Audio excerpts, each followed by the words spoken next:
All right, welcome back. Episode 195, and I am excited to announce that, ladies and gentlemen, it is Super Bowl week. We're here. We made it through that weird fucking Pro Bowl that was like 75 to 63 or whatever. I watched like 5 minutes of the second quarter at a bar, and I was like, oh, what is going on here? I just happened to be on the TV when I walked in. That was it. And then I asked him to change the channel. But it's Super Bowl week. We're doing Super Bowl prep. We're going to cover everything that we can. Maybe even talk a little Gatorade celebration. What Gatorade is going to be thrown on Andy Reid or Nick Sirianni, depending on who wins. And we're going to talk a little bit of Luka Doncic going to LA. Because what the fuck happened in Dallas? Mark Cuban, clearly not in control. We have John Siebels from the Spring Hill Sports Cards Network. He does the 4-Ounce podcast. The Cycle is launching, mid-March probably? Early March? Yeah, probably the last 2 weeks of spring training as we get rolling in. Yeah. Signings are started. We'll get that live. Go check that out. Go to Spring Hill Sports Cards on YouTube. Go check them out on eBay, whatnot. I'm trying to think what else. Blue Sky. TikTok. I get around, yeah. Am I missing anything? Or is that no, I think we're good. All right, I got them all. And obviously go check out Michael at draftamerica.com. Go check him out on Instagram, YouTube, TikTok, wherever you can find Chaotically Intolerant. I think you can find Michael as well, except for Blue Sky. We haven't got you on Blue Sky yet. But make sure to like, comment, subscribe, and let's go.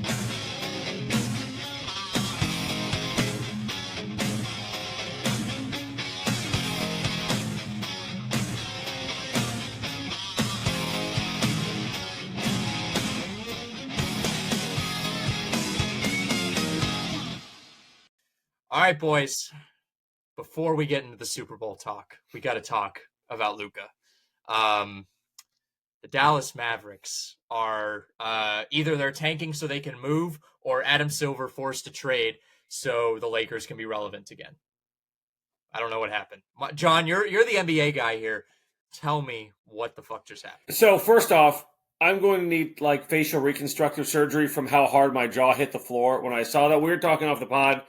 I thought it was a hoax at first because you can't be this stupid. But then I put on my thinking man's hat. They needed interior defense. Anthony Davis is one of the best interior defenders in the league. He's one of the best scorers in the league this year. I think perhaps they thought he'd pair well with Kyrie. There's been concerns and rumors that Kyrie's wrist wasn't hurt, that they gave him a week and a half off because they wanted to have him go lose some weight. For some reason, the Mavericks have gotten on this Luka's fat thing. You laugh. You laugh, but it is true. Well, it's not fat my Luka. Team. Fat Luka, I guess. I don't know. But he's 25 years old. Put him on Ozempic. Exactly. Like Drake. Put him on Ozempic, get some liposuction, whatever. Fuck it, let him ball. So we talk about the best players in the NBA right now. LeBron James past his prime. Curry, not really top echelon anymore. Still an outstanding player. It's kind of turned over to Giannis, Jokic, Shai, SGA, and Luka. Luka is 25 years old. You think of SGA as the best young player in the NBA right now. He is 26. He's older than Luka. So we haven't seen Luka's best years yet. The Lakers want to set themselves up for, the next 10 to 12 years of success. You build around Luka. They already have some outstanding perimeter defenders in LeBron James and Jared Vanderbilt. They're absolutely going to lack an interior presence, but if you can just shoot the fucking ball over everyone with Austin Reeves, Luka, and LeBron, how much does it matter? I think the Mavericks thought this was a win now thing. I really think they think that Anthony Davis upgrades the roster, which is insanity. I don't know. Let me get this straight. You trade Patrick Mahomes for Saquon. I don't know the exact. I know Adam Schefter went and said, "Oh, this is like if you traded Joe Burrow for Lamar," and even I was like, "That's not even close." It's like here's who it is. It's like if you traded Josh Allen for Jaden Daniels, which you wouldn't fucking do. Like you wouldn't do it. You wouldn't trade an established No, it's not even like that. Who's an aging out? Or is there any comparison? Is there an aging quarterback who's Aaron still Rodgers. among? No, he's not among the top. No, who's the oldest QB? Stafford. It's like if you traded Stafford for Jaden Daniels, like a guy who's an established star for the best young player in the league. It's unbelievable. Now I don't get it. My NBA knowledge is not nearly up to par with any of the other stuff. But I do understand that Luka is just a horrible defender. They're basically playing 4-on-5, and the Mavs, some of the players had been complaining that they're playing 4-on-5 with Luka on the court. But here's my solution to this, and tell me why I'm wrong. Why don't you just get better defensive players to make up for Luka's flaws? That he's still young, like he's still a young guy. I think he can make that stuff up and at least become just an average defender in the NBA. But why don't you just get 4 other guys that are really, really good at defense and say, hey, Luka, you do your thing, and they'll support you on offense, and then they'll do their thing, and you'll just kind of help on defense. They could have just traded for Robert Williams or John Collins or another like above average defensive wing / big. You could have fixed it with what you're willing to. If you're willing to make a trade, I mean, you could have fixed your issues with defense. You could have gone and gotten another really solid perimeter defender. Shit, I don't know, go trade for Marcus Smart or something. And you could have gotten more. You could have gotten Jaylen Brown and 3 first-round picks for Luka. Instead, you got a first-round pick in 2029, a handful of role players, and Anthony Davis, who very possibly could twist his ankle and be out for the year. Here's why I think Adam Silver forced this trade. There was no one else like even bidding on Luka. Am I correct about that? Like there was no one else out there like, hey, I got, I don't know, 2 first-round picks. I got 3 first-round picks over here. Like there was just no one. Clearly the Lakers clearly LeBron just isn't enough for the Lakers anymore to be popular. And Adam Silver did a reverse David Stern and said this, or kind of reverse David Stern, say this would be good for the league. Let's put Luka over in LA. And now you have a bona fide star in LA for, I mean, the next, 10 years? He's 25 years old. That is insane. Let's not assume he'll be LeBron and keep doing this until he's 40. 35. So I got him for 10 years. 10 years of elite ball. I think that's I don't understand. The best scorer we've seen in a decade. Yeah, the best pure scorer. It's insane. Crazy. He's going to drop 35 a game with LeBron. He's going to be better, by the way, with LeBron. Oh, I'm sure he will. I'm sure LeBron will be a great mentor to him, too, and help him develop his game more. But you know, I really feel sad for Dallas. Just Texas sports fans. It's not good for them. Dallas won a World Series. They had Mavericks were in the finals. Stars were in the Western Conference Finals.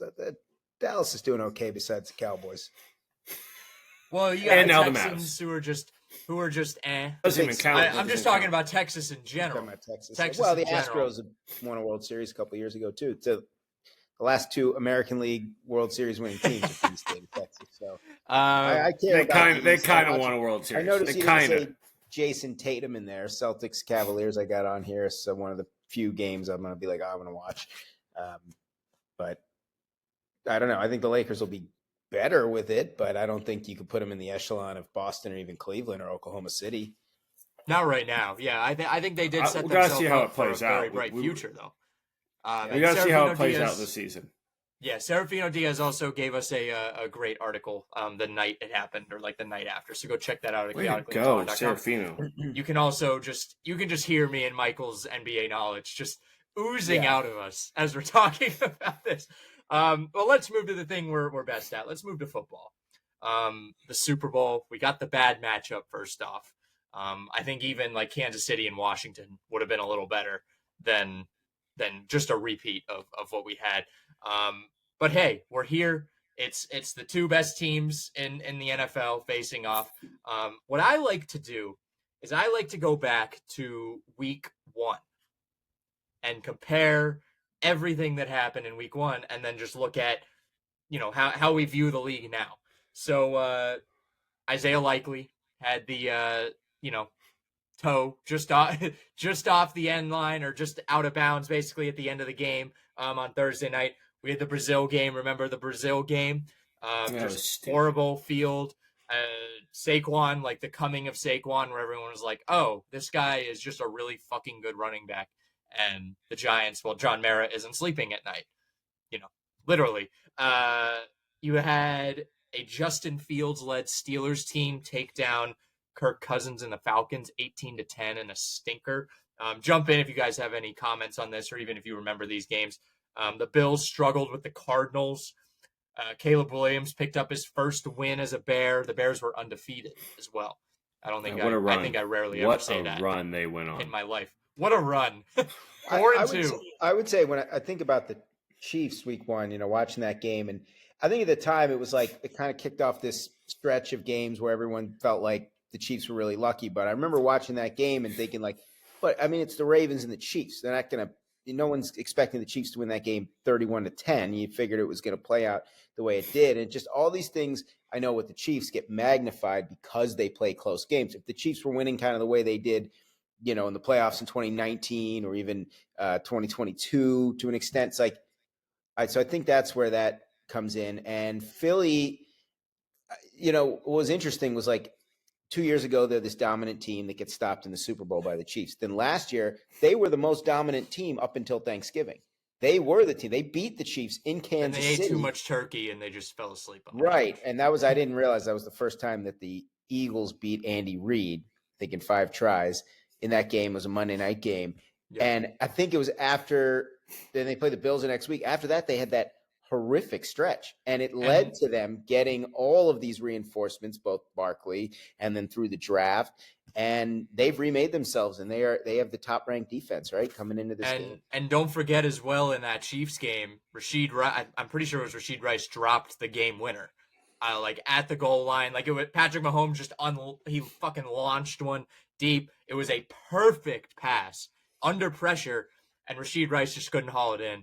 And that just brings me back to last year. Like, think about how much we have seen, like how much the landscape of the league has changed just since that game. So, like, what, a couple weeks before Thanksgiving. Look at the Chiefs game this year, how much the Chiefs team has changed. If you look at the week 1 versus Baltimore, as a Chiefs fan, I was worried about our defense. After that game, I said, okay, our offense looks good. Our offense looks strong. Rashee Rice is a legitimate number 1. But it was our defense I was worried about. Rashee Rice goes out for the year. Hollywood Brown had gone out during preseason. A few weeks later, Isaiah Pacheco appears possibly to be out for the season. We bring in DeAndre Hopkins. You see the emergence of Xavier Worthy. We bring in Kareem Hunt, who has been a more important piece of our running game than Isaiah Pacheco, even since Pacheco came back. We learned how to get Pirine more involved in the passing game on short yardage. Juju Smith-Schuster has had to step up in certain spots. So, I mean, the Chiefs are a wildly different team than we were week 1. Jalen Watson led the Chiefs in tackles in that game with 11. And he missed a big chunk of the season. He had 32 total tackles this year. Like, just completely different football. He was out most of the year. He was out almost. He got hurt against, I think, the 49ers or maybe the week before, and didn't come back until the divisional round. Right. And, my biggest concern about the Chiefs had been the offensive line. And I think it was going into the Browns game that Mahomes, or maybe the week before, had been sacked more times this year than he had been in any season, a complete season up to this point. And then you look at Browns, Texans, Steelers last 3 games going into the playoffs. He only got sacked once. So he's been sacked 5 times in this postseason, and Philadelphia brings a big pass rush. But now it feels like Xavier Worthy's coming back. I'm curious because the Chiefs have so many receivers that they seemingly have on their roster. I don't know how many they actually have, but you have like Justin Watson, you have Hollywood Brown, you have DeAndre Hopkins, you have Juju Smith-Schuster, you have Xavier Worthy. I mean, it just, and then Justin Watson, the other Watson. And then who's the guy? Remiglio? Is he's technically a receiver? Remigio, technically, yeah. But then we have Noah Gray and Travis Kelce. And Noah Gray has in some spots, Noah Gray has been more important than Kelce in certain games. And I love the Pirine edition. It reminds me when Bill Belichick got Wes Welker, because he's like, he always used to have great games against us. Well, Pirine had the big play that turned around that AFC Championship game 3 years ago. And he was a really kind of a Swiss Army knife kind of for the Bengals. And he's the one who had the catch that put the game away against the Bills, right? 3rd and 9. He had a big kick return. I think it was him that opened that Texans game with a big kick return. So, you just don't know where it's coming from with the Chiefs. And I'll just say this, John, you know this, and Alex, I'm sure you figured this out too. And you give Andy Reid 2 weeks to prepare. I think his record's something like 33-7, 34-7 in his career when he has one extra week to get ready for a football game. There's going to be some quirky stuff. Josh Huel from the Four Down Show texted in the group chat, like I think it was the Monday after conference championship Sunday. It was like, so who's winning the Super Bowl? And I think he said something like, Alex, please don't say the team that I think you're going to say. And I was like, you can't doubt Andy Reid after a bye. Like, you just can't. That was it. That was my reasoning. And that's perfectly sound reasoning. I would like to look at his record with Steve Spagnuolo on his staff, because Spagnuolo is as good at drawing up a defensive plan as Reid is drawing up an offensive plan. We saw that at the end of the Bills game when he threw a pass rush that even Chiefs fans hadn't seen before. Mm-hmm. I mean, it was a brilliant cornerback blitz. Then we gave help over the top because we knew, based on how they were lining up, I'm guessing we knew that the ball was probably going to Kincaid. That was how they had it set up. We moved some help over there, blitzed off the corner. Josh Allen didn't see it coming.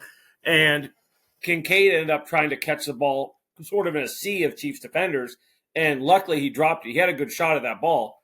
But, yeah. I mean, that's the kind of stuff I expect to see from Spagnuolo with all the time to prepare for the Eagles. How do we slow down Saquon Barkley? And we'll talk more about sort of that here, I'm assuming. Yeah. We'll get more into the game, but I want to stick with week 1 because I just like reading through. It brings back those old memories. The Bengals fall to the New England Patriots 16-10, and we thought maybe this Patriots team's a little frisky, and they were frisky all year, but they just weren't winning the games. They were keeping it close. Anthony Richardson had one of the greatest throws I've ever watched, like during the game. In a 29-27 loss, and that gave me probably the most hope I've had for the franchise all year was week 1. The Dolphins had a late had a late comeback against the Jaguars, and we thought, okay, they got a little slow start in the first half, and then they exploded. And we thought that was the Dolphins, but then Tua did the Tua thing and got hurt again. The Saints just absolutely pounded the Panthers 47-10, and we thought that the Saints might be a real football team. Vikings just torched the Giants as well in a rematch of that well-known NFC wildcard game, 28-6. Chargers pick up a win against the Raiders, 22-10. Seahawks take down the Broncos, 26-20. That was when we knew it was just over. It was completely over for Deshaun Watson. Raiders fall to the Buccaneers and Jaden Daniels' first start, and we know what happened in his second meeting with the Bucs in Tampa. Lions just kind of eke out a win against the Rams on Sunday Night Football, 26-20. And then the 49ers hammer Aaron Rodgers and the New York Jets on Monday Night Football. That was a hilarious game. That was so funny. You could just see the sadness on Aaron's face because you just knew he was like, I'm going to come out and I'm going to hammer him. And that's just not what happened. So... and then I'm actually going to go to week 4 as well. Week 4 is a good indicator because that's kind of your like breaking point. If you're 0 whatever, if you're like 2-2 or 1-3, I don't remember what the stat is about making the playoffs. But Cowboys took down the Giants 20-15 on Thursday Night Football. That's when we still kind of thought the Cowboys were an okay team. Falcons moved to 2-2 over the Saints. Saints also at 2-2 with a 26-24 win at home. Younghoe Koo with 2 seconds left drained it. The Bears pick up their second win of the year, and the Rams fell to 1-3. The Rams made the playoffs, of course. Vikings 4-0. They take down the Packers, drop them to 2-2, 31-29. Colts pick up their second win of the year against an undefeated Steelers team. 27-24 at home, a rarity that rarely ever happens when the Colts beat the Steelers. Broncos and Jets, the Broncos picked up their second win, 10-9, just a gross, horrible game. I don't even know why they played it. Bucks this is when we thought that Nick Sirianni was going to get fired. The Bucks hammered the Eagles in Tampa. They moved to 3-1. Bengals finally picked up a win. That was like a collective breath of fresh air for Burrow fans and Bengals fans. Beat the Panthers 34-24. Texans escaped the Jaguars. The Jaguars fell to 0-4. That was when we were like, okay, Jaguars kind of suck again. They're not good. Commanders hammered the Cardinals 42-14. 49ers picked up their second win. They beat New England 30-13. Raiders kind of, that was a weird week. Raiders beat the Browns in kind of a weird game. 2016 Chiefs beat the Chargers 17-10. Stay undefeated. And then the Ravens hammered the Bills at home. Michael, what happened in the next meeting? What happened? It was cold. They were on the road, and John Harbaugh doesn't know how to coach well in the postseason. So sounds about right. That was the difference. But yeah, I mean, I was looking at the stats today, actually, that Eagles-Bucks game, and that was a complete domination. I get it. It's hot down in Tampa in late September, early October, and that was kind of the, I guess the low point. And being 2-2 isn't really a low point, but it was the low point for the Eagles after that game. They were embarrassed, and Barkley, he had a good average, but I think he only carried 10 times in that game. So they have turned it around since. Both of these teams, I don't remember a Super Bowl where you had two teams basically that were incredibly overdue to lose a game. I know the Commanders beat the Eagles when that game that Hurts was out. That's it since week 4. The Chiefs lost one game. I mean, I don't count that joke game against Denver, but they lost one game all year. So in theory, they're due to lose, right? And so you have these two teams just on a collision course. And everyone's saying, well, it seems like most people would root against the Chiefs. I think it's a matter of public safety to root for the Chiefs because we already tragically lost somebody celebrating the NFC Championship game in Philadelphia. There are wildfires going on in California, and there might be self-inflicted wildfires going on in Philadelphia if they win. I don't know how. I mean, maybe and this New is Orleans from Baltimore and New Orleans. They will burn New Orleans down if. Yeah.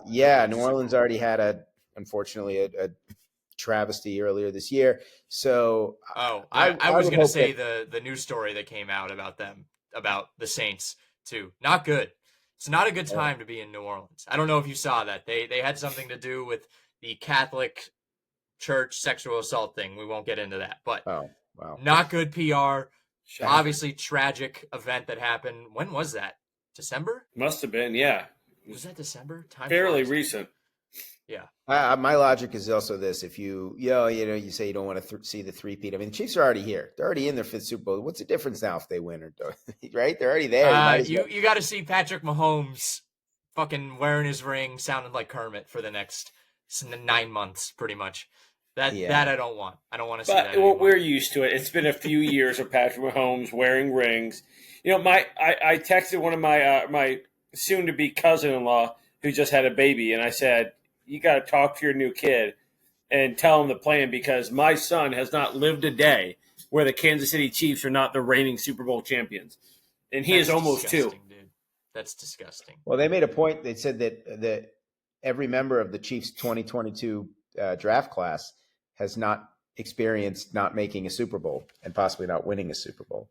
So, yeah, it's hard to believe that and I think it's just amazing that the AFC is always the one. I mean, we had the Patriots basically for 20 years. Now we have the Chiefs maybe for 20 years. And we had a long stretch where I think the NFC had, what was it, like 13, 14 different quarterbacks over like 17 years. But now, here are the Eagles in their 3rd Super Bowl in 8 years. The Niners have been twice. So we're starting to get a little more of that, okay, like, yeah, the Chiefs are here, but I was hoping we'd see somebody new from the NFC. Just hasn't worked out that way. And by the way, I just want to throw this out there. The last time these teams played in the Super Bowl, what was the big omen for me? Do you remember in 2020, Andy Reid's son had that thing with the car crash? And I just knew, I was thinking back to like Barrett Robbins in the Super Bowl going on a bender for the Raiders and Eugene Robinson in 98 soliciting an undercover cop the night before the game. And it was Josh Sills. It was a player named Josh Sills who was accused of rape. That story came out during Super Bowl week. And I was like, that's a bad omen. It's going to cost the Eagles. Even if it wasn't a big story. So you're saying one of the Chiefs have to get in big trouble this week? Yeah. Well, last year, Mahomes' dad got in trouble. Yeah, I can do it. I will get in trouble if it means the Chiefs will win a Super Bowl. Minor trouble. Like, I'll steal a pack of gum from a convenience store. Peeing in public? Yeah. That's Just not a big one. turn away though. Granted, I am a middle school teacher, so I can't get in too much trouble because that's my career. Oh yeah, that wouldn't be good. Mike you might lose your Vrabel job did over that. that. He stole something from a liquor store when he was with the Chiefs, actually, about 15 years Really? ago. in a Good casino. for him. Way. Good for him. What? No fucking. I just said no fucking way. That's crazy. No way. I think it was at a casino in Vegas or something. And I think it was in one of his last years when he was actually with the Chiefs. That's crazy.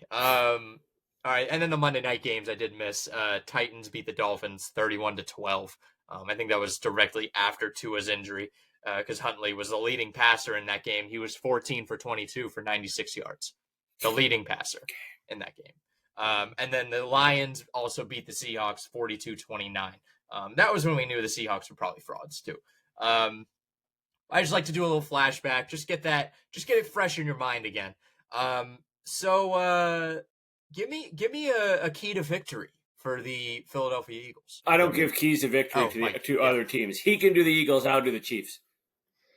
Keys to victory. They got to win the turnover battle. I mean, the Chiefs have done a great job not turning the ball over. What do they have? They have one turnover. That was last fumbled week. last week against the Bills. Yeah.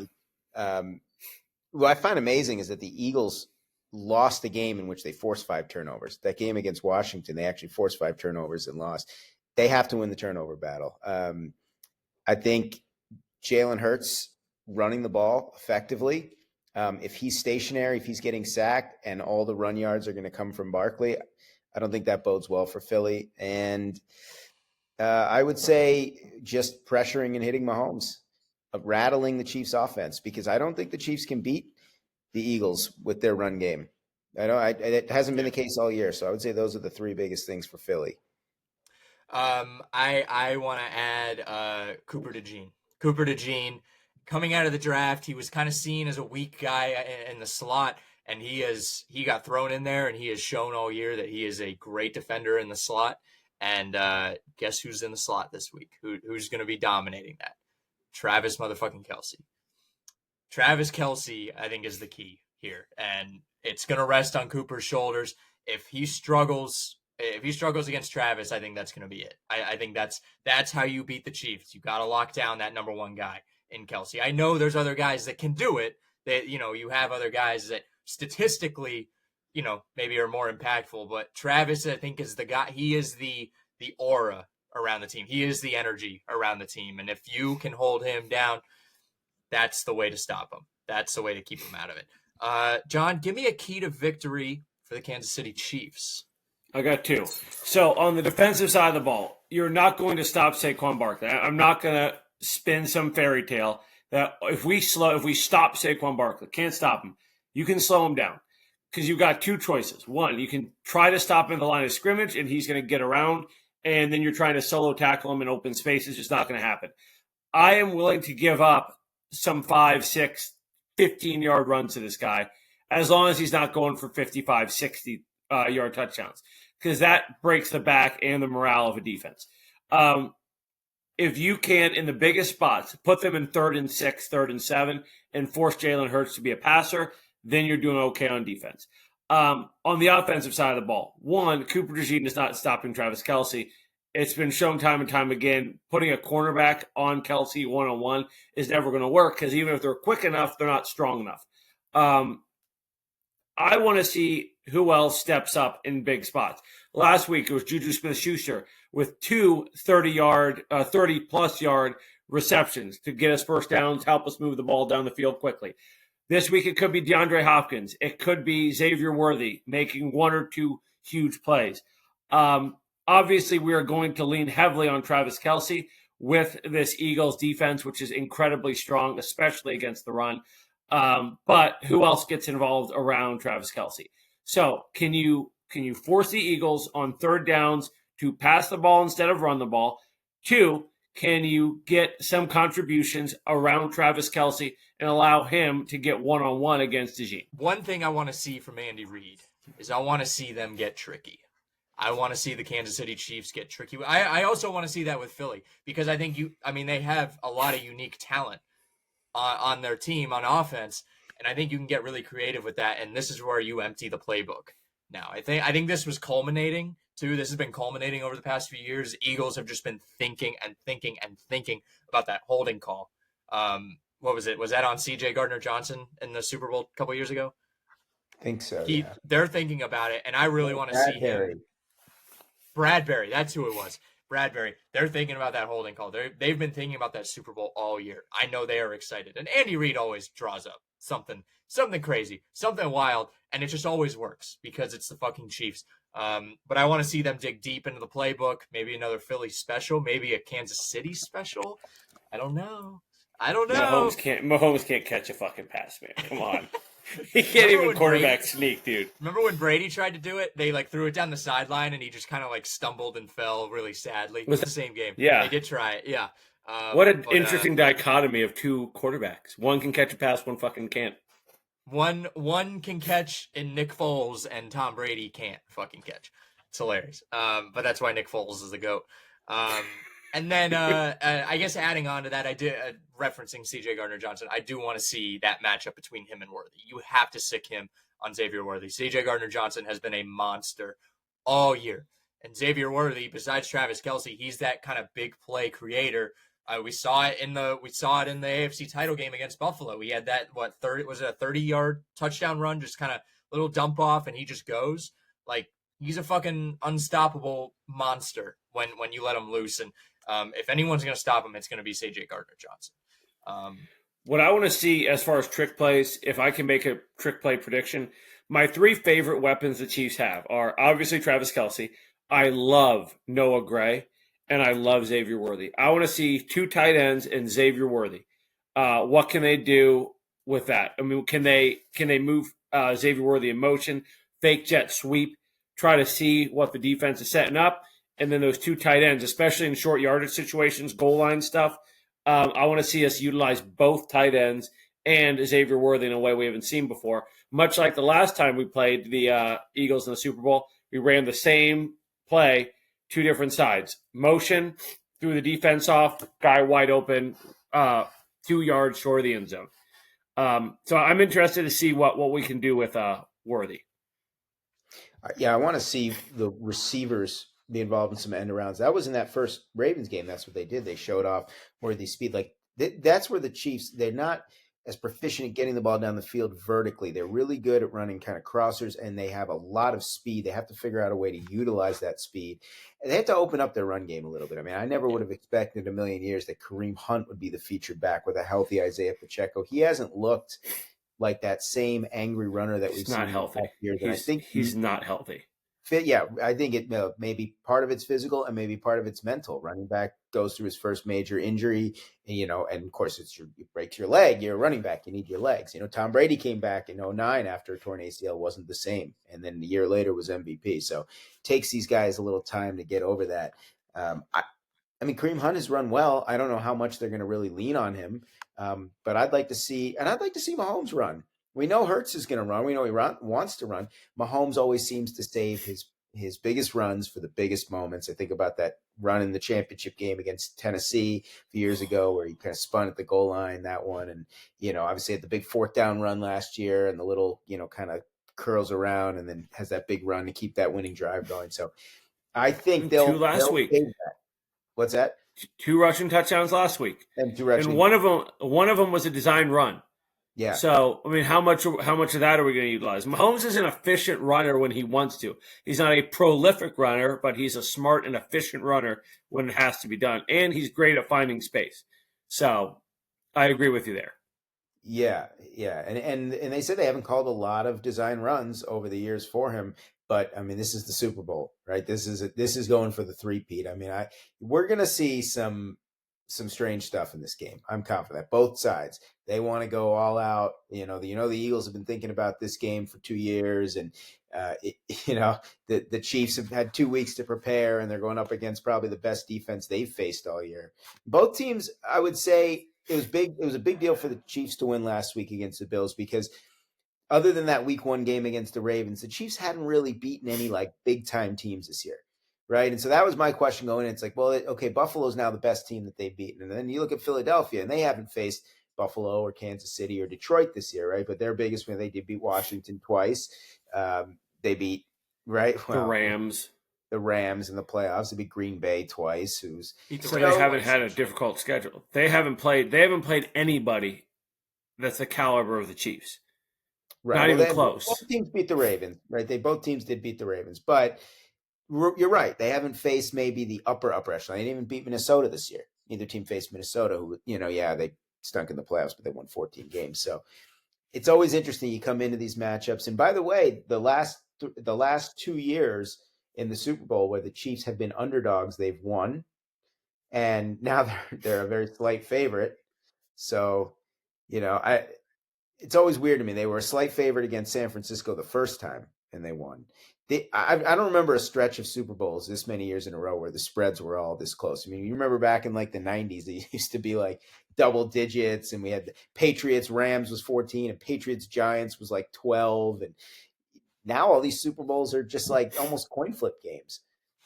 I mean, our biggest margin as far as being a favorite was against Tampa Bay, and we got our fucking asses handed to us. That's right. That's right. Yes. So I meant to say the last We three. we had 3.5 or 4 point favorite or something against Tampa Bay. Right. So the last 3 Super Bowls the Chiefs have been in, the underdog has won outright. So That's going to change this year. I have a big streak on the line this year. I have actually, just through Draft America, I've gotten the last 9 Super Bowls right with the spread, and I've gotten 7 of the money line winners. And I have never been as torn picking a Super Bowl, at least in the last 9 years, as I have about this one. Hey, Alex, you won our betting pool, by the way. We don't have that yet. We have the Super Bowl left to go. Oh, what's the score, by the way? Can we throw that out? Because me and Mike are neck and neck here. I gotta do the math on that. It's I very think you got me by a couple games, John. We overlapped a lot last week as far as our picks. So I think we both took Washington with the points. You took the Bills, I took the Chiefs. That was what really separated us there. That was the difference, man. I've not had a great postseason. I think that's going to give you the crown. But I almost did Pro Bowl just to be like, let's do this. I would have sat that shit out. That's a joke. I would protest because I grew up in an era where the Pro Bowl was played after the Super Bowl in Hawaii. The players had some pride in it. They would introduce them all, and then they would introduce the Super Bowl winners last. It was a really nice tradition. It was on a Sunday at 6:00 or 7:00 at the end of the year, and it was kind of like you still had some football left after the Super Bowl. You had something to bet on, although there wasn't really betting back then. But yeah, I miss with your friends at home. Sure, find some. So, like it should be. I'll read your guys' picks off if you guys can just count which one is right and wrong. I'll start with Mike. Mike, you had Buffalo money line. I know that was wrong. So 0-1. Yeah. Washington +6, no good. 0-2. Over 47.5 in Washington and Philly. Well, Philly covered it on their own. Right. Over 49.5 in Buffalo and Kansas City. That's good. Under 127.5 rush yards from Saquon. I don't know what he had. I don't know what his line was. It was over. It was a 118. Okay. It was 118? Yeah. Oh, so okay, actually, you went 3-2. So 3-2, and then an anytime touchdown for James Cook. Did he score? Hit it 4-2. Did 4-2. Did. See, I thought I had the under for Cook's yards, so I'm glad to hear that. You're so Mike, write this down. You're 73 and 44, or 73, 44, and 3. 73 and 44. All right. Yeah. John, you had Kansas City money line. That is a cash. Washington +6. No, 1-1. Over 40. Well, you had the both overs, so you're good there. So that 3-1. Over 4.5 receptions for Terry McLaurin. Did we hit that? No, he got I think he got 3. I knew he was close. 3. He got 3. 3-2, and then over. I had a weird one. Over Noah 13.5 reception yards for Noah Gray. I think that was did not hit. So 3 you were 3-3. That's my worst week of the year. 74, 44, and 2. Mike, get off my ass, dude. Wait, he's what? Say the answer. Where are we? I'm up 1 game on you. I'm up 1 bet. 74, 44, and 2. Mm-hmm. So what's on tap for this besides the? So I actually haven't fully prepared it yet, but I was gonna do. I mean, you can just pick a game. I'd probably just say money line. Pick the game. Pick the game. Money line. I'm not doing spread. I want to make it a little harder on everyone. Do over under. Do a player prop. And then a Super Bowl prop. Gatorade color or national anthem, something like that. Well, I like more of the Super Bowl props. I think that's because we've been picking games and all that other stuff like all year. So I think this is more the time to get silly. Yeah, we're not going to have time to do this, but I have an offshore book, and there are like 89 Taylor Swift related props on here. We just would never have the time. I'll have to send them out to you guys. Will Taylor Swift cry if the Chiefs lose? Will Taylor Swift and Kelsey say "I love you" on the field? Will he propose? Will she hug Jason Kelsey? Will she reject his proposal? Will she say it's rigged if the Chiefs lose? I mean, it was just endless. Now these are the offshore, the legal books. It's a little harder to find those. They have a lot of fun props, but nothing quite like the offshore books do. I love the saying it's rigged. If I would put money on that. Gigi Hadid, there was one that said Gigi Hadid would say it was rigged if the Chiefs win. They're throwing Gigi in there. Oh my God. But yeah, I think maybe we'll do a player prop. So money line, over under, player prop. Probably do coin toss. You always got to pick the coin toss. Tails never fails 50% of the time. Gatorade color. Shit. What am I? We cannot be held to these as our football knowledge. This has to be a separate. No, this is fun. You guys have had all year to pull ahead. Well, no. If we were tied, that'd be one thing. But I want to see. Of course, if we end up going the same on the game, we have to see. Oh, if you guys tie though, maybe I'll have to have a tiebreak. Why don't we have a weird Super Bowl prop as the tiebreaker? Okay, yeah. Add an extra weird Super Bowl prop just as the tiebreaker. Straight football knowledge. Because that's what we've been going head to head all year. We're 1 point apart. No, I want to get weird with it. I like it's got to be close to even money, right? You can't give like I'm not going to take a minus 2,000 prop or a 20-1 prop for that matter. Well, yeah, because like the money doesn't really. I don't really care about like what plus 200 or whatever. I just care about if you win it or lose it. That's what's more the most common Gatorade color. Feasible. Yeah, it's got to be a feasible prop. But quickly, I'm curious, you guys, one guy on each side you think will kind of come out of hibernation in this game? Because Noah Gray didn't have a catch last week, so it was interesting to hear. And DeAndre Hopkins, another guy where's he been? My dad this is crazy. My dad texted me like on our break, because let me find it. We talk nonstop. Let me find it. DeAndre Hopkins as a Chief, 41 catches for 437 yards and 4 touchdowns. I mean, that's a lot of production for the amount of time he's been with the Chiefs and not being our number 1 or 2 option. So I would love to see DeAndre Hopkins show up and show out. I like Noah Gray a lot. Charles Omenihu helping out on our strong defensive line. I like Omenihu. Yeah, tore his ACL in the AFC Championship game last year. And now he gets to play in the Super Bowl. Now he's playing, gets to play in the one that he missed last year. I mean, George Karlaftis he could be a game wrecker too. We know about fucking say him, but he's not coming out of hibernation. He's been one of the best pass rushers in the NFL this year.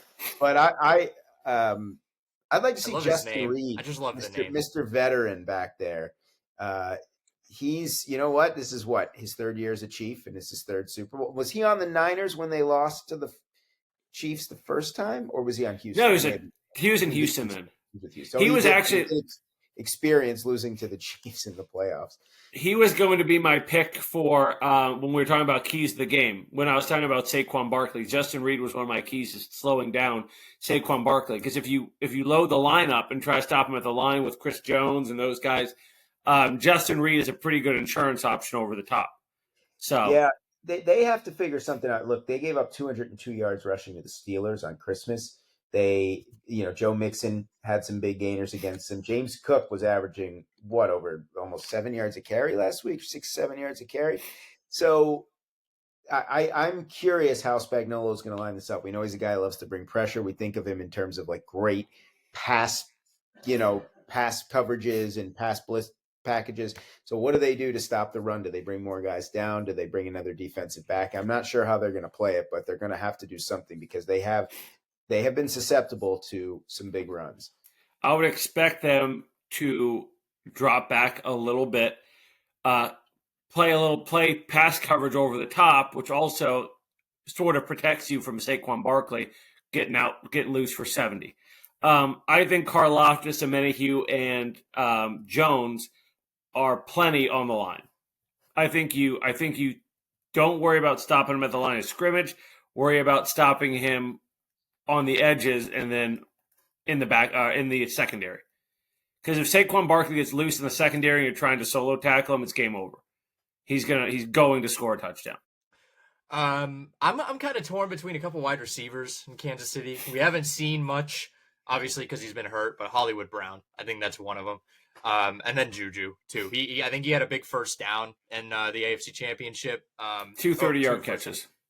Yeah, 2 big catches. I think that's a guy you got to look to, especially like what a comeback story too. Like what feel like the guy with Pittsburgh, and then he was off. Was he off Kansas City for a bit?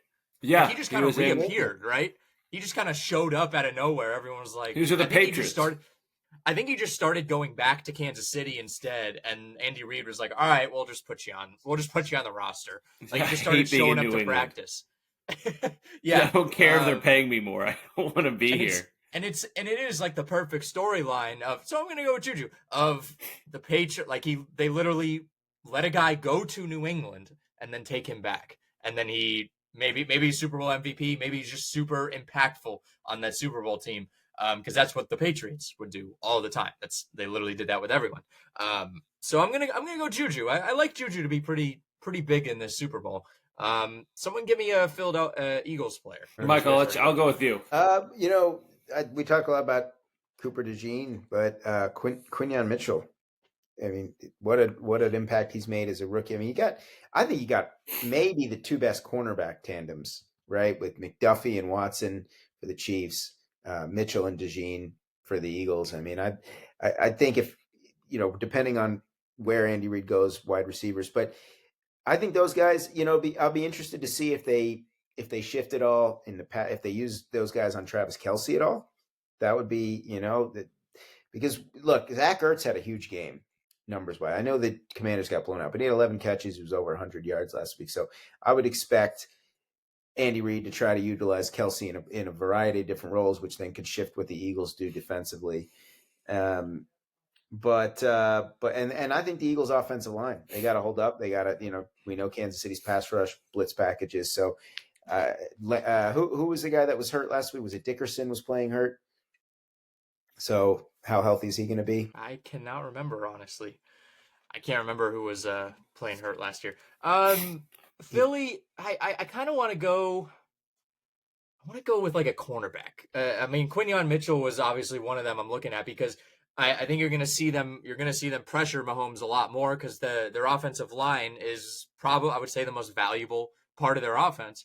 I think a corner blitz is really going to kind of help put that extra pressure down on Patrick Mahomes. Who do I want to pick here? I don't feel like you're going to see a lot of DeJean doing much of that. Just to randomly pick it. I'm going to go Isaiah Rodgers, former Colt. Give me a former Colt being an impact player in a Super Bowl because that's the closest I'm ever going to get to seeing a Colt do anything important in a Super Bowl. So give me Isaiah Rodgers. I love the guy too. I just want to see him succeed. I'm just going to pick him just out of my loyalty to Indianapolis. I've got one more. Yep. Joe Thuney has moved out to left tackle toward the end of the season.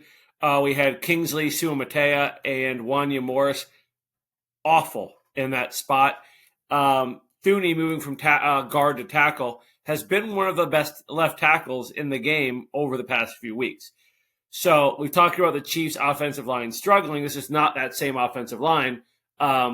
You've got Joe Thuney protecting the blind side now. That's huge. Huge. He has a great game out there. Trying to win his 5th Super Bowl ring. And with New England. Yeah, he's a key outside of skill players. I think that's an important matchup to watch. Him out there on the edge, can he keep the pressure off Mahomes like he's done the past 2 weeks? Granted, the Eagles have a great defensive line as well. It's going to be a really, really tough assignment for him. But he's shown he can do it. So if the Chiefs offensive line anchored by Trey Smith, Creed Humphrey, Joe Thuney holds up, it's massive. Huge. Do we see DJ Humphries at all in this game? Right? I mean, they They picked him up, and he was going to be the savior at left tackle. They got him from Arizona, and he played his first game, but he got dinged up in that Chargers Sunday night game, and I think he's been inactive. I guess I don't know. Yeah, we have not utilized him really. I mean, I've heard the name discussed, but he hasn't really been a major impact player. And it turned out that our solution at left tackle was on the team all along. We had to slide him over a little bit. So there's no real reason to switch anything up on the offensive line, I don't think. You've got 3 Pro Bowlers holding down the 3 of the most important spots on the line. So I'm less worried about our offensive line than some others may be, because a lot of people are looking at the stats for the entirety of the season versus the stats from just after making the move. And remember, listeners, we are not registered. What do they always say? Like, not registered financial advisors. We are not registered football advisors. So I hope an Eagles or a Chiefs person is not listening to this. Bet the deed twice. Not financial advisors. Not you can bet as much advisors. as you want. It's guaranteed. It's rigged for the Chiefs. It's a safe Seriously, bet. if it's rigged for the Chiefs, why are these people not putting all their money on the Chiefs? That's it's a guaranteed win. Well, better yet, why didn't you put your money on them before the year when you got like 7-1 odds, and then when you knew it was rigged? They already knew it was rigged. They say that it's been rigged for years. Apparently, Taylor Swift and the deep state have rigged it because the Walton family and Jerry Jones, who are multi-billionaires, have no say in this at all. Oh yeah, the far wealthier Jerry Jones, owners of the NFL, probably one of the most influential owners in the league, just has no say. He's just perfectly fine with them going like 7 and 10. But just remember that last year was and we heard this a lot in the offseason. I heard this from guys like Colin Cowherd and Nick Wright, that last year was the year to get the Chiefs, right? They were vulnerable last year. At one point, I think they were 9-6 after 15 games last year. They didn't even have the division locked up going into week 17 last year against the Bengals, right? Technically they didn't. I mean, they did, but and that was the time to get them. They're 15-1. I mean, I say 15, 17-1 in Mahomes games this year, right? You can be lucky to be like maybe 14-4 or 13-5 or whatever after 18 games. It's hard to be lucky and win 17 out of 18 games. That doesn't mean that anything can't happen in one game. Doesn't mean Mahomes can't end up in the blue medical tent 2 plays into the game. We don't know how these things are going to happen. We don't know Jalen Hurts can end up in the blue medical tent. There's a prop bet on that, by the way. First player to go into the tent, and I believe Hurts is the favorite at 3-1. Well, his name is Hurts. His name is Hurts. But my point here is that there's just an element, and we can segue this into predictions as we wrap up, but there's an element that the Chiefs simply know how to win. And you can look at the stats. You can say, well, they're not overwhelming here, or they're not overwhelming there. But I don't know where you'd find this, but if there was a statistic for like most plays made when needed most, like you had some value system of where you were in a game and then when you need to make like the highest value plays, I think you could. They would be at the top of the rankings. Yeah, they'd be the top. You don't care about yardage. You don't care about how sexy it looks. It's just, do you make the plays when you have to on offense? Do you make the plays on defense? Yes, they've gotten a few breaks because they put themselves in position to win, and the better team wins close games 75% of the time. That's why we want to make close games. If you go into every single game and break down every single play and look at the refs and look at where the ball should be spot, all these other things, you're gonna find probably I would say the same amount of penalties, of missed calls. There's holding on every fucking play. Watch the offensive line. Watch how those guys grab each other. There's holding on every single play. They don't call it because it's the refs are there to control the chaos. And that's exactly what they do. The refs give the Chiefs the benefit of the doubt because you give the team who has the better players, who has the more competent players, the benefit of the doubt because they just more consistently execute. They execute better. They more consistently execute. The fact of the matter is the Chiefs. Sorry, go ahead. Your last point. I didn't mean to interrupt. I get heated before we on go this into the predictions, and I'll let you make yours. Buffalo's season came down to that 4th and 1 with Josh Allen. We knew the play was coming. It had not worked. It had worked sometimes, but it had not worked consistently enough. It was hitting at like a 30% hit rate. Even let's say he did get it by this much. And ask like any NFL player this. In that moment where your season is on the line and you are not getting that yard, 1 yard, convincingly enough for instant replay to have a like beyond a reasonable doubt. Yeah. Confirmed beyond a reasonable doubt that he got that yard, maybe you just don't deserve to win the fucking game. And I know people don't like hearing that. They're like, oh, well, you're playing to win the game. Like, it's not about who deserves to win it. I mean, it kind of does. It kind of is, because there were so many other opportunities to make up for your mistakes in the past. And you finally had another opportunity, and you couldn't get a yard in the NFL with Josh Allen. You couldn't get a fucking yard for your season, this entire season that you have been rebuilt. This is like a rebuilding year for Buffalo, and you couldn't pick up a yard to extend your season. I mean, that's just it's so, you're such a crybaby if you're just constantly complaining about it. You're just a fucking crybaby. I'm sorry.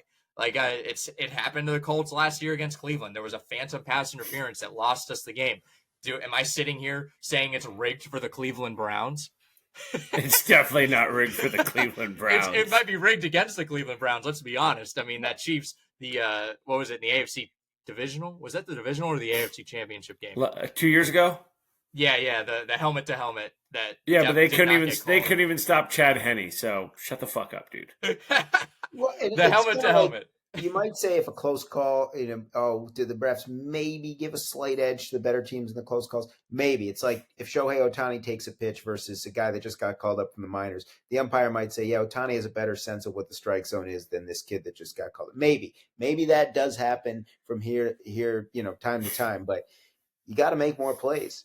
And only once all year has a team made more plays than the Chiefs in a game. And it came down to that one play, right? In that Bills game, Allen had that fourth down run that put it away, and that's exactly what they needed. That was the one time that maybe the Chiefs didn't make that one play that they had to the entire year. I don't know a person who is a winner who sits and complains about things that are outside of their control. Like even the sits Texans and complains players, about the things that are in their control. Like Tom Brady doesn't. So when Tom Brady loses, I mean, he's screaming and yelling and he's mad, but he's not going into the media and complaining about the refs. He's not going into the media and saying it's not fair, it's rigged. I mean, it's honestly, it's embarrassing, in my opinion. It's an embarrassing way to look at things, where you can't just say, this is what it is. And you know what? The refs are human. If you want to have a discussion about the review of penalties, we can have that discussion. I think that's actually a pretty fair. I think there should be a ref looking at penalties up in the box and reviewing them. And then they should give every team a super challenge, one super challenge, where you can challenge any play, anytime on the field. For any reason. If you want an extra yard on a play that doesn't matter, you want to challenge that shit, do it. You see a pass interference that is clearly a pass interference, but it's just angry pass interference because maybe that's a big play in the game. Throw that fucking challenge flag. Do it. With 2 seconds to go, do it. We need that. Give us a super challenge, Roger. You're going to give us 25 games. Give us a super challenge. I think the fact of the matter is Josh Allen didn't get that yard. People seem to think that if any part of your body crosses the first down line, that's a first down. The crown of his helmet and his left shoulder crossed it. He had the ball tucked under his right arm. If this is the line, he was right here. Ball did not get over the line. And you see a lot of people come out of the woodwork who want to play referee that don't know what the rules are. He was over the line. Yeah, he was over the line. The ball was not over the line. Secondly, since Mahomes came into the league, he has had the Chiefs have had more touchdowns called back than any other team. The most favorable calls in the NFL since Josh Allen entered the league is the Buffalo Bills. The Chiefs have 2 of the most penalized players in the NFL. They have one of the most penalized defenses in the NFL. Joe Burrow leads the league in defensive pass interferences. Josh Allen leads the league in roughing the passer. So if the thing is, you can't even touch Mahomes without getting a penalty, Josh Allen leads the league in those calls. So shut the fuck up. You don't know you don't know football. You see a lot of people that watch 2 or 3 games a year, get all their news from TikTok and Twitter, and they want to come and all of a sudden now they are experts on rules. It feels watch wrong 35 games a year and then talk to me. right, Mike? It feels wrong defending the Chiefs, doesn't it? It feels gross. It feels dirty. Yeah, but I've kind of come around on it this year because I think also just acceptance, radical acceptance, as they say. I started looking more at the Acceptance is the numbers, and key. I believe I was trying to pull it up. I think the Rams are the least penalty. Yeah, they are. Rams are the least penalized team all year. So maybe the league really loves LA because baseball and the Dodgers. So I don't know. We want to talk The rigged. wildfires. Yeah, The why do the league planned the Cardinals only have wildfires. 92 penalties? Is it because they have celebrity fan Michael Phelps? I don't know. Handsome. Maybe. Rob Lowe coming in with his NFL hat, literally just the NFL logo on his I thought he hat. was a Colts guy, right? He's a Colts guy, isn't he? Rob Lowe? He is? I didn't know that. He's not a fucking Astros fan. You ever see his hat? He's He wears the Dodgers. Trash Rose hat. Oh, yeah. Yeah, he's a Dodgers guy, but I believe he's a Colts He guy. wears the The asterisk. Houston Asterix. Yeah. I didn't know he was a Colts guy. That might be just from Parks and Rec. Because That might be. there was an episode with Andrew Luck on Parks and Rec. Andrew Luck, Robert Mathis, Reggie Wayne. I don't think T.Y. Hilton made an appearance. It's a great episode just for a football fan. It's like the cold opening, so you don't need to know anything about the show. Go check it out if you can. All right, let's go into predictions. Give me your winner, the score, and the Super Bowl MVP. John, you go first. Okay. Okay. Chiefs 22. Chiefs Super Bowl MVP. I'm not going to pick the obvious pick. Travis Kelce. Travis Kelce Super Bowl MVP. Scores 2 touchdowns, maybe 110 yards receiving. The obvious pick is Mahomes. The Chiefs win. Mahomes is going to win the Super Bowl MVP, but the Chiefs are going to win, and Travis Kelce MVP. 27-22. 27. So they give up 22 last year in the Super Bowl, and they win, and they give up 22 this year. There's part of me that wants to pick the Chiefs to score 31 again because they didn't do it all year, and then suddenly last week against the Bills they got to 32. Right, their high all year was 30, which they did twice, once in overtime against Tampa, and once against Carolina. And I'm like, what? Just how great would that be if after all these our offense isn't good, offense is good. Oh yeah, 32 against the Bills, and let's say like 31 against the Eagles. And they figured it out. I don't know what it is. The Eagles have the best defense, and then all of a sudden they're throwing bombs downfield to DeAndre Hopkins and Justin Watson. Eventually, Brady won his an MVP his first 2 years, but Brady won 5 Super Bowl MVPs in his career, and there were twice where they were wide receivers, Deion Branch and Julian Edelman. But Mahomes has won all 3 of the Chiefs Super Bowl MVPs. So I so badly, I'm pretty sure Mahomes will win it if the Chiefs win, especially if they get 31 points. Kelsey's a good pick. I can't think of any wide receiver. I mean, Xavier Worthy's going to win, and then he's going to be on Jimmy Fallon, and he's going to be on Colbert. You know who would be the most entertaining to have on one of the shows? Juju Smith-Schuster. Juju Smith-Schuster. That's right. Is an entertaining guy. Yeah, I mean, hold on. Let's put our conspiracy caps on here. It's going to be Travis no matter what happens. Because Taylor will go on with him. He's going to retire. He's going to retire and propose to her during the Super Bowl ceremony. He just said he wants to play 4 more years. So much. Yesterday. Huh? He just said he wants to play 4 more years yesterday on his press conference. And then he's going to win the Super Bowl and he's going to be like, God damn it, I'm tired. My body hurts. Okay. So he's going to marry Taylor Swift on live TV. They're going to do all the Super Bowl MVP stuff together because that's what a married couple does. And the NFL is going to make $10 trillion from a Taylor Swift Super Bowl MVP ring that they sell to the fans for $200 that half the Chiefs fans are definitely going to buy. It's literally going to be Swift on one side and Kelsey on the other. There is a part of me that wants I would to buy that shit. I think about No, don't buy that. The Super Bowl 53 with the Patriots and the Rams. Everyone thought, well, the Rams had this high-powered offense, and the Patriots are going to have to outscore them. And so, what does mastermind Bill Belichick do? He wins the game 13-3. And there's a weird part of me that wants to say Andy Reid could figure out a way that the Chiefs could win this game 21-17 or something, and it wouldn't shock me.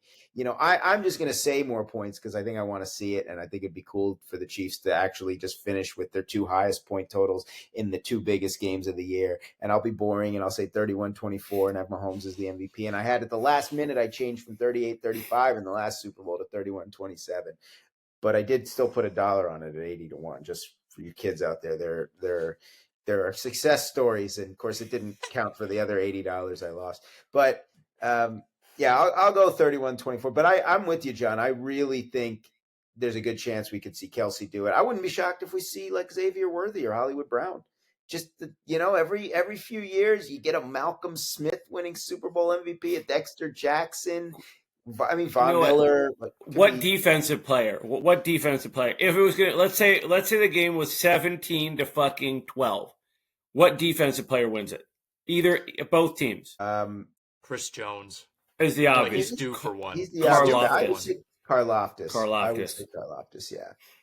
Yeah, Karlaftis. I mean, are we ever going to live to see a kicker win Super Bowl MVP? Because it should have been Vinatieri in Super Bowl 36. Is it looking... Who is it from the Eagles? Defensive player, Jalen Carter. One of the Bulldogs. Yeah.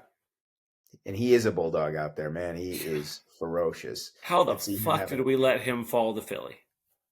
Well, I guess that's a conspiracy. He's off field. How did Buffalo let Worthy fall? I mean, they because they wanted Keon Coleman.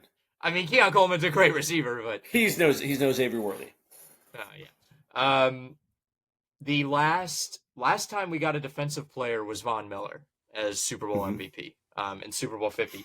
Any sort of like weird one was Malcolm Smith, the last one. That was like the last real odd one. We've had Mahomes, Cup, Brady, Mahomes, Edelman, which that was deserved, 10 catches, 141, and I think that was 28 to no, that wasn't 28. 28. That was that was when Sean McVay just completely his brain like misfired because he watched so much film in the 2 weeks. You can't give Sean McVay 2 weeks with film.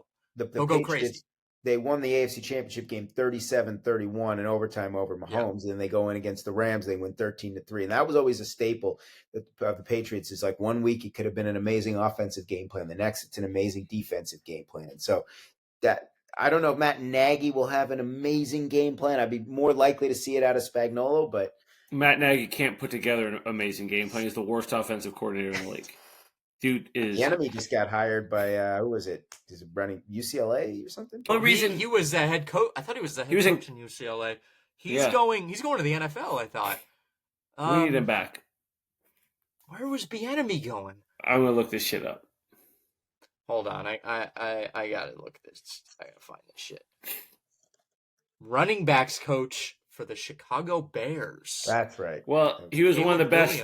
He was one of the best college running backs of his era. So he knows how to run the fucking ball. Eric sleeping with Bieniemy, as Chris Berman used to call him. I love Boomer. We gotta get Boomer on. The only reason Matt Nagy is the offensive coordinator is because he hand-delivered Patrick Mahomes all of the interview questions that they were going to ask him in his pre-draft interview and sent him the playbook a week ahead of time so that Patrick Mahomes looked like a savant in the interviews when we drafted him. Good job. Exactly. It's the only reason he's still with the staff. He should be the offensive coordinator for life. Even though he's fucking awful at it. All right, I mean, it's the fucking Kansas City Chiefs. I'm gonna pick them to go over their over 31 though. I think it's gonna be. I think we're gonna get like a 34-28. I really can't see a game where like Kansas City just rolls or Philly. I feel like there's a better chance Philly rolls over Kansas City. I think. Yeah, there's a much better chance you see Philadelphia just steamroll Kansas City. I don't think you're going to see KC steamroll Philadelphia just because of the way Kansas City plays. I mean, they play close games every week. Last week, the Chiefs beat the Bills by a lot more than the scoreboard showed. The Chiefs were a much better team than the Bills last week. Big question. Will the Chiefs come back from double digits as they have in their other 10 points. 10 points down at halftime. That's what I want to see. I want us down 10 I remember when they went down in against Philly, and there was an Eagles fan sitting next to me at my Super Bowl party. And they were like, "Oh, I'm feeling good." I was like, this happened before, right? Hey, I mean, 2019. Every time. I felt so evil. I was like, I know this. I know what's going to happen. Famous last words that we'll never see this again. 2019, all three playoff games, the Chiefs trailed by by 10 or more, won by 10 or more. We were down 24 points to the Texans, and then In the So week, that was we were hilarious. ahead. We were ahead at halftime. We went down 24-0. We were winning at halftime. 51-7, down 17-7 to Tennessee. Outscored them 28-7 the rest of the way, and then down 20-10 to the 49ers. Outscored them 21-0 the rest of the way. So, That was so funny to watch, just as a Colts fan. It was hilarious, so good. especially after Andrew Luck retires that off season. Just painful, but you get to revel in the Texans' failures. Hey, Alex, there's room for you on the Chiefs bandwagon, baby. Nope. I've been here since like 2001. I am fundamentally against that. I think it is unless there's like you can have a good reason for switching teams.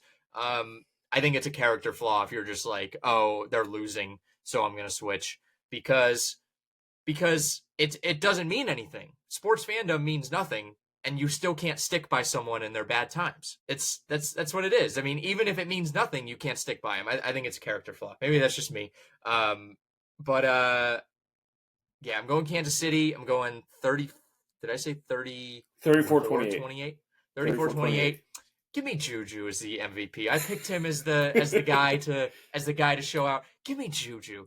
Give me a good story. I love that. I want to see that. D-Hop would be cool too, because did you see his comments at the Super Bowl? No, I was watching Kelsey.